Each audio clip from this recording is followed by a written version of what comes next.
കണ്ണൻ്റെ അടിപൊളി 4 colour combination കാണിച്ചു തരാം കേട്ടോ. ഇത് 4 എനിക്ക് ഇന്നത്തെ ഒരു ദിവസം കൊറിയർ അയക്കാനുള്ളതാണ്. അപ്പം ഞാൻ കരുതി നിങ്ങൾ കൂടി ഒന്ന് കാണിച്ച് തന്നിട്ട് കൊറിയർ ചെയ്യാൻ കൊണ്ടുപോകാമെന്ന് കരുതി. ആദ്യത്തേതെന്ന് വെച്ചാൽ ഈ കളർ കോമ്പിനേഷൻ എന്ന് പറയുന്നത് ആദ്യമേ തന്നെ പറയട്ടെ, ഓറയുടെയും പീഠത്തിൻ്റെയും കളർ ചേഞ്ച് ചെയ്യുന്നു എന്നല്ലാതെ കണ്ണെല്ലാം സെയിം ആട്ടോ. ഫസ്റ്റ് കളർ വരുന്നത് ഓറയുടെ ഉള്ളിൽ യെല്ലോ ആണ് വരുന്നത്, പീഠത്തിന് റോസ് കളറ്. അതേപോലെ നമ്മുടെ ഉടയാടക്ക് ഈ യെല്ലോ കളർ തന്നെയാണ് കൊടുക്കാറ് പൊതുവെ. അപ്പോൾ ഇതാണ് ഫസ്റ്റത്തെ ഫോട്ടോ. ഇനി രണ്ടാമത്തെ നമുക്ക് കാണാം. ഇതുപോലെ രണ്ടാമത്തെ വരുന്നത് ഇതാണ്. ഓറയുടെ ഉള്ളിൽ ഒരു സ്കൈ ബ്ലൂ കളറാണ് കൊടുത്തിരിക്കുന്നത്. അതേപോലെ തന്നെ പീഠത്തിലും ഈ സ്കൈ ബ്ലൂ തന്നെയാണ് കൊടുത്തിരിക്കുന്നത്. ഉടയാട ഞാൻ പറഞ്ഞല്ലോ, കണ്ണനെ എല്ലാ ഫോട്ടോക്കും ഞാൻ ഉടയാട യെല്ലോ കളറാണ് കൊടുത്തിരിക്കുന്നത്. പിന്നെ ഈ ഒരു ഭംഗിക്ക് കൊടുത്തിരിക്കുന്ന പൂവ് എന്ന് പറയുന്നത് ഒരു ഓറഞ്ച് കളറിലാണ് കൊടുത്തിരിക്കുന്നത്. അപ്പോൾ ഇതാണ് രണ്ടാമത്തെ ഫോട്ടോ. ശ്രദ്ധിക്കുമ്പോൾ അവിടെ കൊണ്ടുവച്ച്.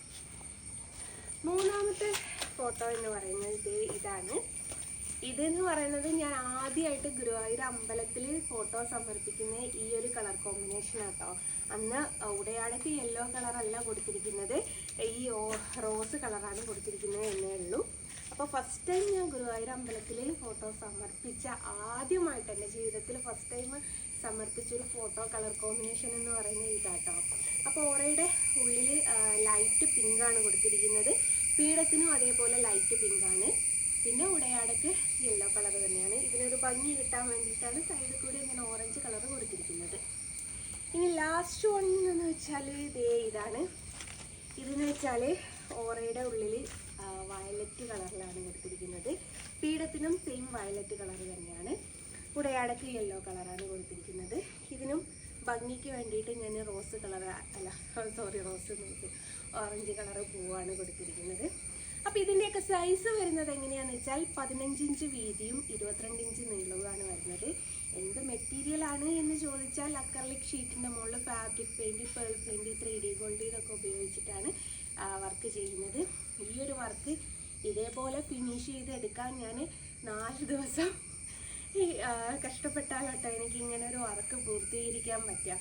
അപ്പോൾ ഈ ഒരു ഫോട്ടോക്ക് വരുന്ന പ്രൈസ് എന്ന് പറയുന്നത് 5000 രൂപയാണ്.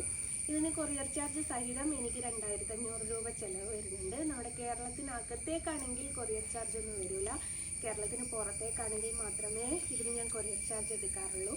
അതേപോലെന്ന് വെച്ചാൽ നമ്മുടെ കേരളത്തിന് അകത്തും പുറത്തും മറ്റ് രാജ്യങ്ങളിലേക്കൊക്കെ ഒരുപാട് കൊറിയർ അയച്ചിട്ടുണ്ട്.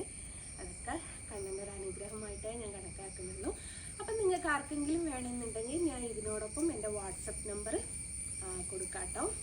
പിന്നെ വേറൊരു കാര്യം പറഞ്ഞാൽ കേരളത്തിന് പുറത്തേക്കൊക്കെ നമ്മൾ എന്ന് വെച്ചാൽ മറ്റു രാജ്യങ്ങളിലേക്ക് നമ്മൾ കൊറിയർ അയക്കുന്ന സമയത്ത് കൊറിയർ ചാർജ് ഇതിപ്പം സ്റ്റാർട്ടിങ് 5000ൻ്റെ ഫോട്ടോ ആണ്.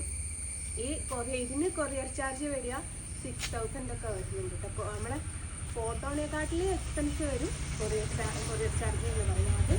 കസ്റ്റമർ വഹിക്കെങ്കിൽ മാത്രമേ ഞാൻ കൊടുത്തയക്കാറുള്ളൂ കേട്ടോ. അപ്പോൾ അങ്ങനെയാണ്. അപ്പോൾ നിങ്ങൾക്ക് ഇതിൻ്റെ ആ ഫോട്ടോ വേണമെങ്കിൽ എന്നെ വാട്സപ്പിനകത്ത് കോൺടാക്ട് ചെയ്താൽ വാട്സപ്പ് നമ്പറോട് ഇതിനോടൊപ്പം ഞാൻ കൊടുക്കാം കേട്ടോ. അപ്പം ഹരേ കൃഷ്ണ, സർവം കൃഷ്ണാർപ്പണ മസ്തു.